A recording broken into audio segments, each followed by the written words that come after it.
Welcome to the Swine Health Blackbelt Podcast, the latest swine health research digested for you. My name is Dr. 𝗧𝗽𝗀𝗀𝗀. I'm your host, and I'm excited to introduce you to today's episode. Joining us is Dr. Andréia Arruda, an assistant professor with the Ohio State University College of Veterinary Medicine. Dr. Arruda, welcome to the podcast. Please give an introduction to the audience. Hello, Dr. 𝗧𝗽𝗀𝗀𝗀. Thank you so much for having me here today. A little introduction about me. I graduated as a DVM from Brazil back in 2010. After that, decided to follow an academic career, went to Minnesota to complete a master's and really got drawn into epidemiology. So I went ahead and went up to Canada to do a PhD, which I completed in 2015 at the University of Guelph. I then decided to go back to Minnesota because apparently Canada wasn't cold enough for me. And I completed a postdoc with Dr. Morrison at the University of Minnesota. That was 2016. I then got my current job here at OSU as an assistant professor, and my main job here is to teach epidemiology for DVM students and do research, and a lot of it is focused in swine biosecurity and PRRS. You and I have had kind of similar career timelines, and I've had the joy of watching you kind of not only develop at each step of the career, but also publish and contribute information.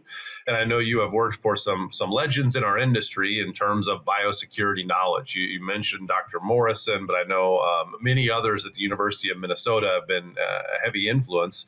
I want to talk to you today, Andrea, about biosecurity.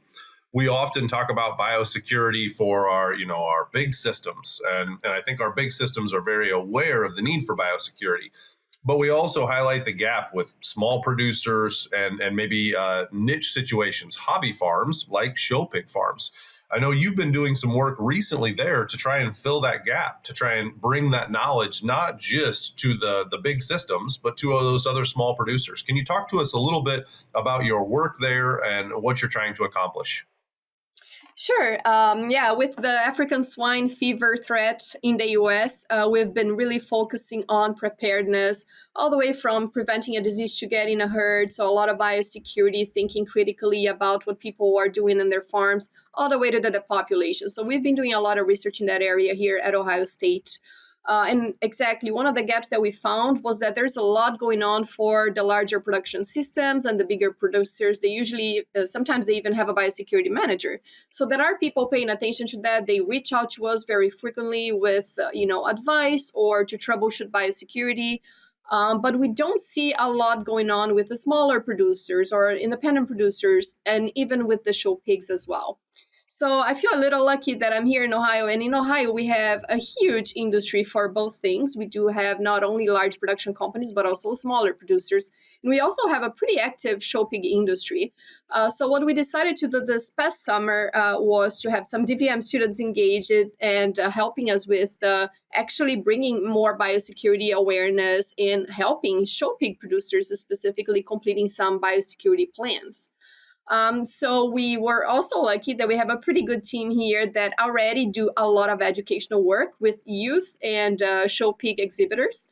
So they've been going for, I would say, about a decade to jackpot shows across the US. And they've been working a lot with kids.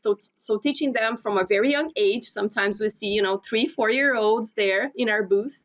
Learning about disease spread, learning about biosecurity, making their little biosecurity buckets. So we thought, well, that's a great opportunity. Let's put a booth right next to that.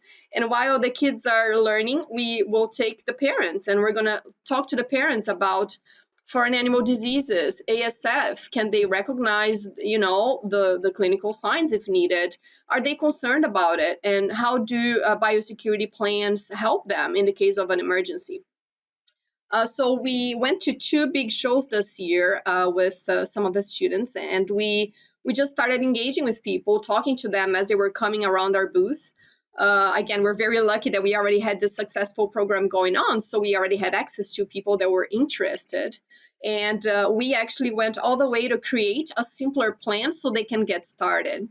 So we talked about their sites. We had a printer on site. We printed their maps, and they were really excited about it. They were showing us their facilities, and we were kind of, starting to discuss where would you put a cleaning station in this area. And we learned a lot, and we think they did too. So that's a little bit of what we did this summer. That's excellent.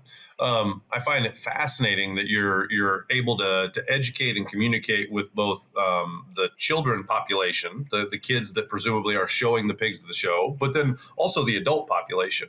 And I think that's wonderful because the children, you can educate them for life, right? You can make them more educated adults eventually. And the adults probably are the decision makers. They are probably the ones that if a small producer is going to have a biosecurity plan, they're going to be the one that gets it to the finish line. Can you talk a little bit about the different approaches you maybe take with those populations? And maybe it's the same, but if you do take a different approach, what's different between the adults and the kids? And if not, what are the common themes that you see working with both of those populations? Yeah, that's a really interesting question. One of the things that we learned is that both populations are really visual learners. So I think we had a questionnaire, but as I said, we had a printer on site as well. I think that looking at their facility on the map, whether they were children or adults or, that 18-year-old kind of range, they were really excited about showing us how everything worked on the farm. So I think this kind of visual learning aspect of it is helpful for both populations. The other thing that we learned was that kids can have a lot of influence on their parents. So we saw some kids coming for doing their other activities, which obviously were age appropriate and a bit different, but they were telling their parents to come over and say, hey, these guys have something interesting here. I want to help them do this map. So I think that we sometimes underestimate the influence that kids have on their parents because the parents will hear, and they most times came and say, okay, what's up? And then we got them convinced in some cases. But yeah, with kids, we just start simpler, right? So now we're developing some kind of Lego toy-like with fences and to talk about things like perimeter buffer areas and cleaning stations. Mm-hmm. And again, some of the things you just learned, you need a disinfection station. These guys already, their pigs already take baths because they show them, they want them to look pretty. So what a convenient thing for biosecurity, right? They already have water access right on site in a location close to the truck. So some of those things, again, we were learning a lot as well. But yeah, for the parents, I think the way to approach this would be don't overthink. Because I think they're natural learners. They want to learn, they want to absorb a lot. Parents sometimes are like, I'm exhausted. I have so many things to do. Be brief. What do you want from me? So I think we need to take a more I'm going to simplify your life approach when it comes to parents. While kids are obviously more open, they have more time and they're there kind of hanging out and having fun. I know even for big systems, it can be daunting the amount of work we've put into ASF preparedness. There's secure pork supply, there's AgView, there's the new SHIP program. And I know I'm missing 3 or 4 other big programs that the industry is invested in. Do you lean mostly on secure pork supply when you're talking about a biosecurity plan, or do you incorporate any of those other kind of newer ASF preparedness items, or which ones connect with that population? Yeah, that's another excellent point. And I think the lessons we learned this summer was that we need to meet people where they are. Within this population, we have people that have 2 pigs. So in those cases, simpler, questionnaires or simpler maps worked really, really well. For other cases, we had people that had 600 sows and they were selling semen for show pig exhibitors. So in that case, we can go a little farther. So we did try to use the secure pork supply framework for all of these. Having said that, we did have to adapt quite a bit. The secure pork supply framework as is very much leaning towards bigger, larger producers. So a lot of the questions didn't make sense for the people that had, 2 pigs seasonally. So they have them in only a few months of the year. So I would say we followed that for the majority of our resources. But again, some of those visuals, pictures, and sometimes things translated to a different language, those were really helpful from all of the different sources that you've mentioned. I know you've worked with big producers as well, Andrea. Do you feel like the show pig producers that you interacted with were just as interested and just as willing to engage with big producers? Or do you think that it did take more effort than with a bigger producer that maybe has more economically at stake with an ASF type situation?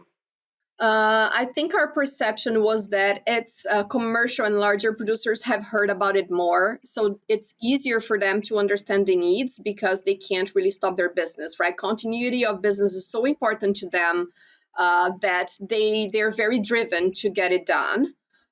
With the show pig industry, what we found is that we need to explain them a little bit more. How would that affect them, right? Mhm. So we have to talk about, well, your animals we may need to euthanize your animals. That's for some of those people a big driver for saying, okay, I'll do it. I want to prevent that kind of thing. For some others are the business aspect of it as well. So you can't sell semen, you can't attend shows, right? We're going to have an outbreak. Yeah, everything's going to stop. Eventually, we hope things will go back to normal. We will resume. Do you still want to go to shows? Absolutely, they can, right? This is a family tradition. So for some people, you had to go that extra step. Yep. So I think there's a lot of behavioral theories involved on learning what motivates people. But I would say, you got people from the show pig industry just as engaged as the large commercial population. So I think it's really just understanding what are their motivations and meeting them where they are. Andrea, if there are show pig people or hobby producers or even a commercial producer who's listening to this and they say, I don't know what Secure Pork Supply plan is, I don't know what these acronyms you're talking about are, do you have any recommendations of something they can do before the next jackpot or before the time they see your booth? Are there websites or something, anything remotely that your team at Ohio State makes available that you can share with them right now that they can go and look at? Yeah, absolutely. We've been sharing my email, so we can share that at the podcast here. They can email me for resources. We will probably be doing a lot of other things around Ohio and maybe nationally as well next summer. But yeah, we've been meeting with people. We've been talking over the phone. We can set up Zoom if that helps, or just send them easy resources that they can use. So yeah, just emailing me would be really, really easy. We don't have a specific website set up right now, but I can definitely send them to different resources as well. And I'm sure if they Google Dr. Arruda at the Ohio State University, they'll be able to find all your contact information right there. They can reach out to you and you'll be happy to work with them.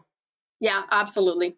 Excellent. Well, thank you very much, Andrea, for coming on the show. And to our listeners, thank you very much for tuning in to the Swine Health Blackbelt Podcast. If you haven't been to our website, please go check it out at swinehealthblackbelt.com. Please subscribe to the podcast to make sure you don't miss out on not only Andrea's episode, but all of our future guests. And we look forward to seeing you next week. Thanks, everybody. Have a great rest of your day. Hey, everyone.